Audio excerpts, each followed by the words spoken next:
அவங்க வீட்டில் யாரெல்லாம் இருக்காங்க? அவங்க அம்மா, அவங்க அப்பா, தாத்தா எல்லாரும் இருக்காங்க. அந்த பையன் கூட பிறந்தவங்க இருக்காங்க? அக்கா ஒன்று இருக்காங்க.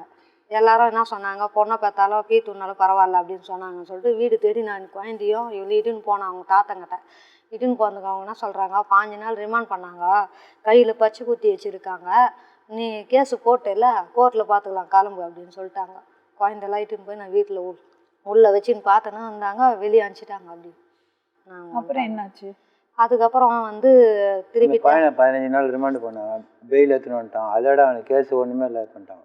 அதுக்கப்புறம் டிஎன்ஏ டெஸ்ட்டுக்கு 6 மாதம் ஆச்சு. அதுவும் கலெக்டர் ஆஃபீஸில் போய் தான் மனு கொடுத்தா இதுமாரி காசு பணம் கொடுத்து என்ன பண்ணிவிடுவாங்கன்னு சொல்லிட்டு திருப்பி போய் கலெக்டர் ஆஃபீஸ்லேயும் எஸ்பி ஆஃபீஸ்லையும் மனு கொடுத்து திருப்பி போய் டிஎன்ஏ டெஸ்ட்டு 6 மாதம் பொறுத்து எடுத்தாங்க.